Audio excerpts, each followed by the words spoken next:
everything that you're feeling, all the fear, all the scarcity, all the discomfort, all the what am I gonna do, all the how am I gonna pay my bills? What if all these feelings, all of these emotions, all of these stories aren't you at all?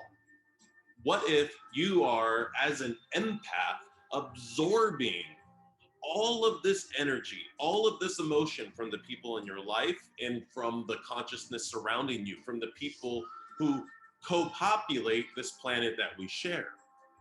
When I was a little boy, I discovered one of the most powerful things I've ever experienced in this physical form. I tapped into what it feels like to be me, the essence of what it feels like to be me.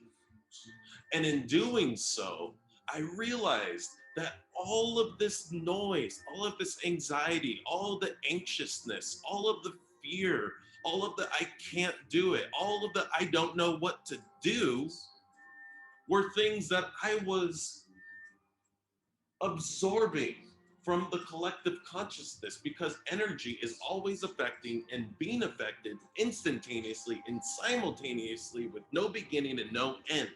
So when I reconnect with the essence of who I am, I can be aware of all of the energy, feelings, thoughts, and emotions that are not me, that are not mine. And it frees my attention to focus on the story that I am telling now. It's coming from lack, right? So the education system breeds you to think that you need to work because of consequence if you don't, right? if Um, if I don't go to school, I can't get a job. If I don't get a master's, I can't really compete with people who have higher degrees. mhm. If I don't do this, I can't do that. All of these stories. And then there's what we were just talking about. uh, how can you profess to know the version of Sean Morrow, the version of Mark Pachetti that's going to exist 1 year from now?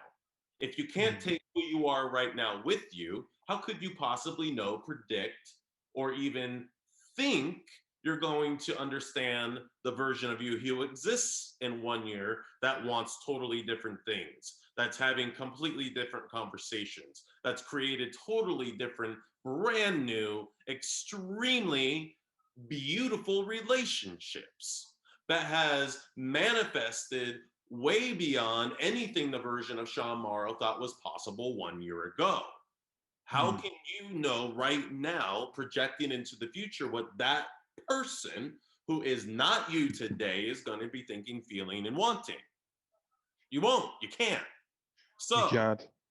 that's not about worrying about the past. Forgive yourself. Honoponopono. I love you. Mhm. I'm sorry. Please forgive me. Thank you. You did Mhm. the best you can. Right now is who you are. Here is where you are. This is the future. That doesn't exist. You're creating it right now. You're always becoming where your attention is right now. If I am projecting how I feel right now into the future, I am becoming what I'm feeling right now, which is more of what I don't want. Why would I do that?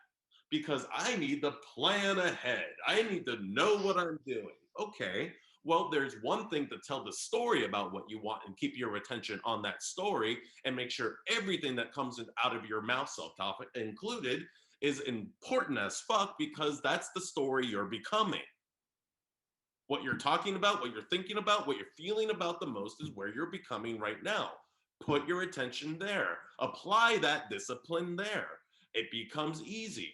Get your reps in. When you lift weights for the first time, oh, it's hard. I'm sore. You do it 1,000 times. Oh, yeah, I just got back from the gym. Feel great. Hey, you guys want to go out and get some drinks?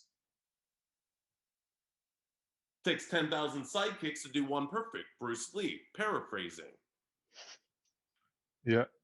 Can't know what the version of you is going to look like doing that 10,000th sidekick until you go through the unfolding of it. And maybe it'll take you 10 instead of 10,000. Maybe it'll take 100. The gestation period is how quickly you can let in your natural state of unlimited abundance, how quickly you can tell that story, let yourself believe it because whatever you believe is true for you, and keep your attention here. Be here now. Because Mm. when you're here now in the present, being deliberate about where you're focusing, where you're directing as the director of your own Hollywood of consciousness, where you're directing your attention has to be on purpose. It has to have deliberateness to it. When it doesn't, you are in reaction to what you've created. You are giving your power away to the reality that you have manifested. And you can continue telling the story that this is happening to me, which is very disempowering. And you will never let yourself believe or give yourself the ability to suspend your disbelief to say, yeah, I can create something else. I can manifest the client of my dreams. I can manifest the home of my dreams. The financial freedom that I want is within my grasp right now. If I can't say that and believe it, then I know I have resistance somewhere, which means I've given my power away to the reality that I have manifested. I'm manifesting right now. I'm always manifesting 24/7, 365. So I'm going to take my attention by the reins. I'm going to tell the story about what I am, who I am, what I want, how I'm allowing it, how it's becoming, how appreciative I am for it, how I forgive myself about that, how I am creating that right now. I don't look there, I look here. I wear my headphones. I speak to my subconscious. I allow my subconscious to believe that my natural state is real. It already knows it. I'm just reminding it. I'm allowing my attention to resonate, to find the same dial, to find the same frequency. Oh, conscious, subconscious, subconscious, conscious, in perfect alignment. Now everything is manifesting quickly without effort on my part. I don't need to tell that story about how hard things are. I don't need to worry about not having more in the future because right now I am creating, I am acknowledging it, I am growing and expanding my empowerment, my confidence, and my knowing that I'm creating my reality right now. Yeah. So you grow up, you got these experiences, it owns 95% of your attention. And I see it like there's these stones, these traumatic stones at the bottom of your mind that you have to acknowledge, you have to go back to and forgive, like you said, in order for those stones to float to the top and they're gone, right? To dissipate. Um, how do you see getting rid of that? If they're real heavy stones, you can acknowledge, How many yet people in your life told you what you couldn't do? fuck man, I don't know, man. I went through school, told it was average, um, bullied too to some extent, not good enough. I forgive all that. I acknowledge all of that, yet still it drives a lot. I mean, for me, like it's almost like it's not even me, it's autopilot sometimes where you don't want it. You're not even telling the story. Maybe I'm automatically telling a story about it and I've got resistance around that. But it's like there's stones there in the subconscious. Does that make sense? Are some of the stories that you can call upon right now about people telling young Sean what Hmm. older Sean couldn't do?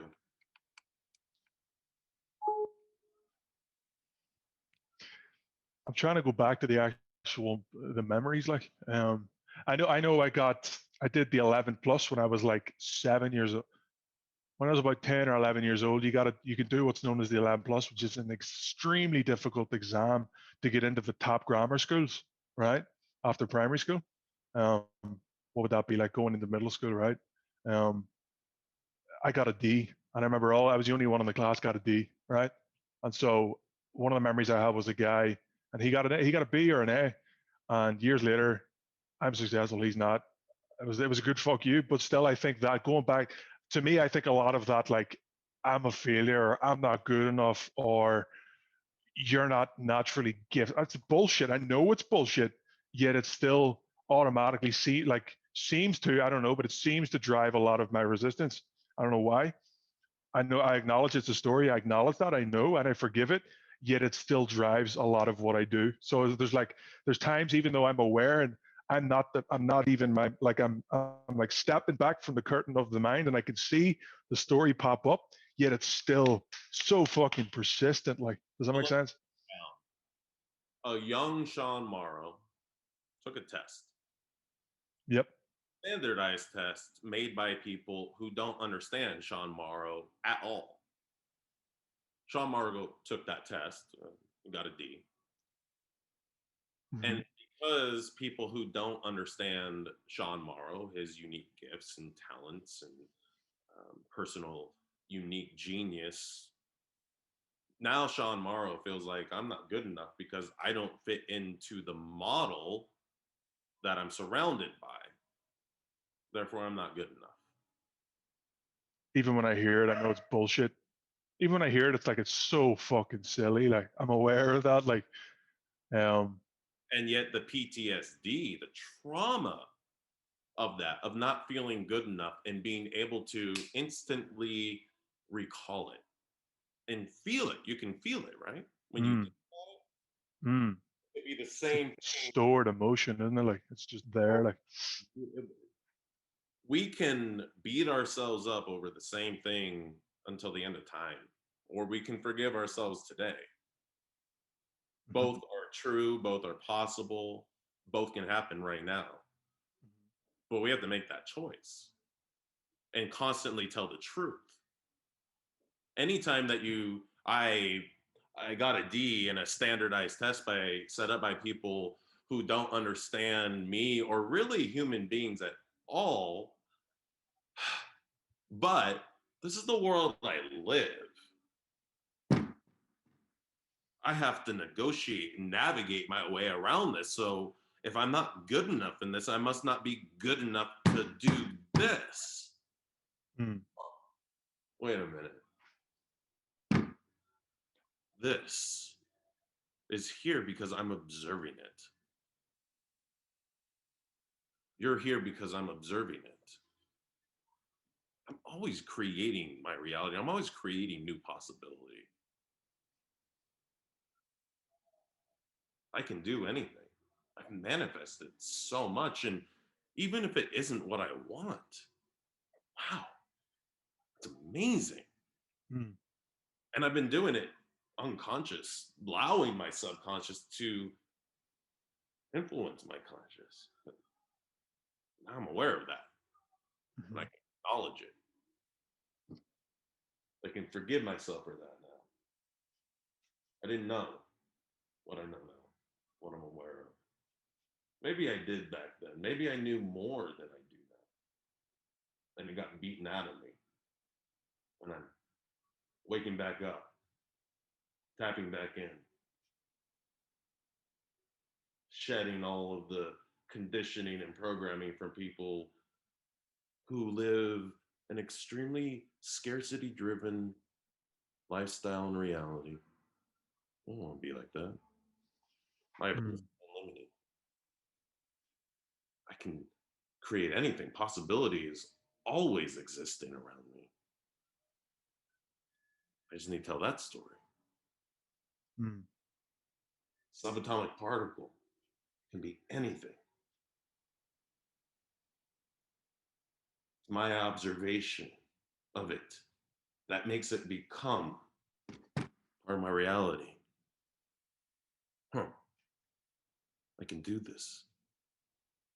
That doesn't mean anything. See what I mean? Even when I did body work, people would cry as the muscles, the connective tissue, the fascia unwinds and lets this stored emotion out into the bloodstream in the form of hormones, chemicals. Then we flush it out. Mm. And all of that story, old toxic story that filled all this space, now there's this empty space. What's going to fill that? Nature's a whore. Oh, I'm sorry. Nature abhors a vacuum. Empty space must be filled. And now I'm deliberate about manifesting. I know I've always been manifesting, so now I get to fill that with what I want. I'm just going to tell that story. I'm going to get excited about it. I know it's true. It's like I've been a plane going in a nosedive, and I finally pulled out of it. I'm finally flying the plane. Mm. I want to go. I'm always becoming, never in a state of being. Energy is never static or stagnant. It's always in a state of becoming. Even my blood, my cells are never static or stagnant. Static or stagnant. They're always in a state of becoming. They're always newborn, dying, going through the life cycle, and they're following the lead of my attention. Yeah, my body is responding to everything I think, feel, know, believe, hope. It's responding to where I put my attention. You feel that, Sean? Hmm. So I just wanted to record that and just, you know, get some humanity, some, I'm a real person. You're a real person. We're people, but we're Hmm. all creating our realities. The entangled hierarchy, tangled hierarchy. If there's two people, 10 people, a million people creating their realities, whose reality is it? It's my reality. Always. You're the observer. Oh, yeah. I am Yeah. creating my reality right now. Mm. And I'm not special. Everybody does it. Mm.